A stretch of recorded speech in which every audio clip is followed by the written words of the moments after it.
মুসাফির প্রত্যেক 4 রাকাত বিশিষ্ট ফরজ নামাজ 2 রাকাত পড়লেই চলবে। ফজরের 2 রাকাত পড়বে, মাগরিবের 3 রাকাত পড়বে, আসরের 4 রাকাত 2 রাকাত পড়বে, এশার 4 রাকাত 2 রাকাত পড়বে, যোহরের 4 রাকাত 2 রাকাত পড়বে। মুসাফিরের জন্য আল্লাহ রুখসত করে দিয়েছেন, কারণ সফরকালীন একটা কষ্ট আছে, সফরকালীন একটা দুর্বলতা আছে। সফরকালীন সময়টাকে মুসাফিরের জন্য ইবাদতে গণ্য করা হয়েছে এবং আল্লাহর নবী বলেছেন মুসাফিরের দোয়া কবুল হয়ে যায়। দেখেন কতটুকু সময় আমরা ইবাদতের মধ্যে কাটিয়ে থাকি। এমনও দিন আছে 24 ঘন্টা আমাদের আল্লাহর ইবাদতের মধ্যে গণ্য হয়ে যায়। তারপর আপনাদেরকে নসিহত করি, এরপরে আমরা ফজর পড়ি, অনেক দীর্ঘ সময় আমরা তাহাজ্জুদ নামাজের সময় আমাদের সুযোগ হয়, যেটা আপনাদের নসিব হয় না সেটা আমাদের নসিব হয়। খুব মনোযোগ দিবেন হাজিরিন, দীর্ঘ সময় আমরা জিকিরের মজলিসে বসি। জীবনে বহুবার আল্লাহর দরবারে হাত তুলে চোখের পানি ফেলে ফেলে বিনয় বিনয় আল্লাহর কাছে কান্না করি। জীবনের বহু সময় আল্লাহর জিকিরের মজলিসে আমাদের কাটানো হয়, দুনিয়ার বহু সময় দুরুদের মজলিসে আমাদের থাকা হয়। এত ইবাদত যদি আমাদের থাকে, সারা জিন্দেগীর প্রত্যেকটা সেকেন্ড ইবাদত যদিও হয়, আল্লাহ নবী বলেন উম্মত কাবা শরীফের গিলাফ দিয়েও যদি কবরে দেওয়া হয় জান্নাত হবে না, হবে না, হবে না। যদি বাবা মা বেজার হয়ে যায়, যদি বাবা মা বেজার হয়ে যায়, যুবক আপনাকে বলছি, যদি বাবা মা বেজার হয়ে যায় জান্নাত হবে না। বোন আমার আপনাকে বলছি, যদি বাবা মা বেজার হয় জান্নাত হবে না। আমাদের দেশের বহু মেয়েরা একটু যখনই স্বাবলম্বী হয়, বুঝবান হয়ে যায়, তখনই বাবা মার সিদ্ধান্ত বাদ দিয়ে নিজের পছন্দ মতো একটা যুবকের হাত ধরে বাবা মার মুখে চুনকালি মেরে সে পালিয়ে চলে যায়। ও বোন আপনাকে বলছি, একটা মা একটা বাবার মেয়ের প্রতি বড় স্বপ্ন থাকে, আমি আমার কন্যা সন্তান থেকে জীবনের থেকে বেশি ভালোবাসি, এমনকি আমার ছেলের থেকে আমার মেয়েদেরকে আমি বেশি মহব্বত করি। খুব মনোযোগ দিবেন, মেয়েদেরকে বাবারা বেশি পছন্দ করে, মেয়েদেরকে সন্তান বাবা মা বেশি পছন্দ করে। বুঝবান বাবা মা যারা, তারা মেয়েদেরকে বেশি পছন্দ করে। সেই মেয়েটা যখন বাবা মার মুখের মধ্যে চুনকালি মেখে একটা যুবকের হাত ধরে বের হয়ে চলে গেল, বাবা মার সিদ্ধান্তের বাহিরে এসে ওই ছেলেটার পিছন পিছন চলে গেল।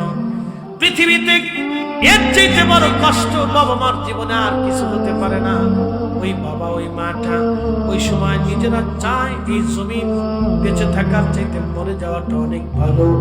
একটা ছেলে যখন অন্য একটা মেয়েকে নিয়ে চলে আসে, বাবা মার সিদ্ধান্ত বাদ দিয়ে, বাবা মার সিদ্ধান্তকে উপেক্ষা করে যখন এই ছেলেটা নিজের সিদ্ধান্ত নিয়ে নেয়, তখনই আব্বা আম্মা বেশি বড় বেজার হয়ে যায়, রাগ হয়ে যায়।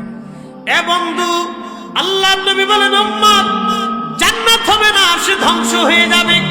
যদি বাবা মা তার উপরে বেজার থাকে, বাবা মার খেদমত করে যে জান্নাত দিতে পারলো না, নবী বললেন সে ধ্বংস, তার আখিরাত ধ্বংস, তার কবর ধ্বংস, তার জিন্দেগি ধ্বংস। নবীজি সহিহ বুখারীর কিতাবুল আম্বিয়াতে একটা ঘটনা লেখেন। বিশ্ববিখ্যাত একজন আল্লাহর ওলি ছিলেন, তার নাম হযরত জুরাইজ। প্রত্যেকদিন 24 ঘন্টা আল্লাহর ইবাদতে কাটিয়েতেন হযরতে আল্লাহ জুরাইজ রাহমাতুল্লাহ আলাইহি, বিশ্ববিখ্যাত আল্লাহর ওলি। সহিহ বুখারীতে কিতাবুল আম্বিয়াতে নবীজি তার ঘটনা উল্লেখ করেছেন। এই বিরাট বড় বুজুর্গ, এত বড় বুজুর্গ ছিল, 24 ঘন্টা সে আল্লাহর ইবাদতে কাটাইতো। নবীজি বললেন আমার উম্মতেরা শোনো, একদিন জুরাইজের খানেকায় বনি ইসরাইলের বড় বড় বুজুর্গ যারা ছিলেন, তারা পাহাড়ি অঞ্চলে যাইয়া পাহাড় কেটে অথবা ঘর নির্মাণ করে বালু দিয়ে অথবা পাথর দিয়ে মাটি দিয়ে তারা বিরাট সুন্দর খানকা নির্মাণ করে সেখানে ইবাদতে কাটাইতেন। মানব সমাজে সহজে আসতেন না, 24 ঘন্টা আল্লাহর ইবাদত গুনাহগারিতে কাটিয়ে দিতেন। এই জুরাইজ বনি ইসরাইলের অনেক বড় বুজুর্গ ছিল, সে নামাজ পড়তে লাগলো, 24 ঘন্টায় আল্লাহর ইবাদতে কাটাইতো। একদিন তার মা খানকার দরজার পাশে দাঁড়ায় টোকা দিচ্ছে, জুরাইজ রে দরজা খোল, আমি আমি মা আসছি, মা দুটি কথা বলেই মা চলে যাবে, দরজা খোল। আল্লাহর নবী বললেন জুরাইজ তখন নামাজের মধ্যে দণ্ডায়মান, সালাতে দণ্ডায়মান। জুরাইজ তখন নামাজে চিন্তা করে, একদিকে মা, অন্যদিকে নামাজে দাঁড়াইলাম, আমি আল্লাহর সামনে দাঁড়িয়েছি, অন্যদিকে মা ডাকতেছে, না না না, মা চলে যায় যাক, আমি নামাজ ছাড়ব না।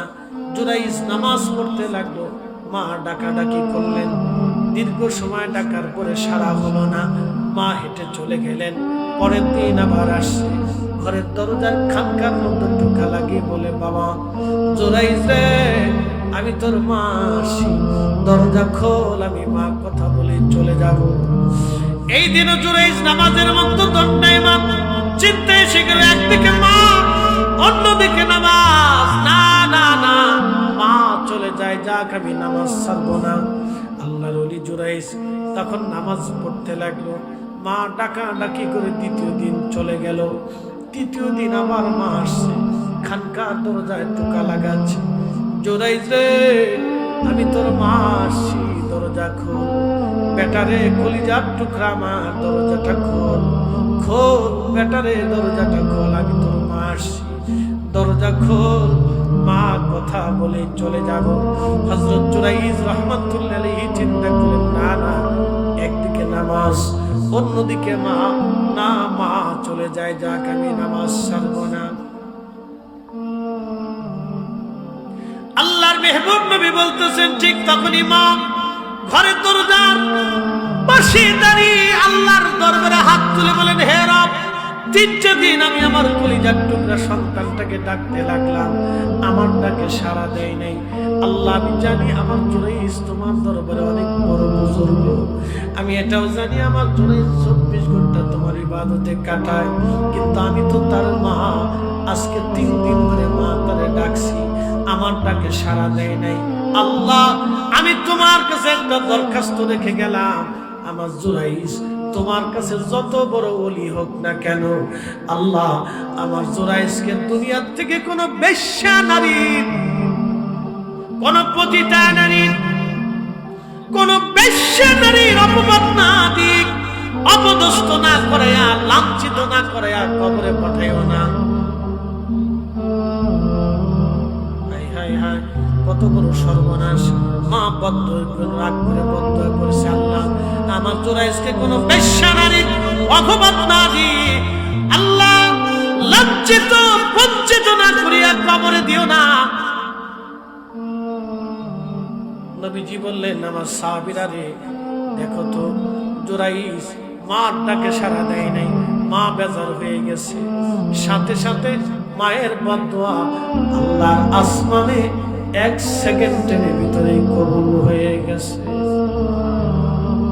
ও যুবক, আপনাকে বলছি, মা আধা পাগল হোক, মা মূর্খ হোক, মা লেখাপড়া না থাকুক, মা আপনাকে রাগ করুক, মা আপনাকে পিটাক, মা আপনাকে মারুক, মা আপনাকে গালি দিক, মা আপনাকে মারতে আসুক, মা আপনাকে খাবার না দিক, মা আপনাকে ঘর থেকে বের করে দিক, সাবধান, কখনো উচ্চ বাচ্চ দিয়ে প্রতিবাদ করবেন না। মারতে গেলে পিঠ পেতে দেন, মারতে গেলে পিঠ পেতে দেন, খাবার না দিলে আস্তে করে বের হয়ে যান, ঘরে থাকতে না দিলে চলে যান, সাবধান, কোনো কথা বলবেন না, রাগ করবেন না, গালি দিবেন না, উচ্চ বাচ্চ করবেন না।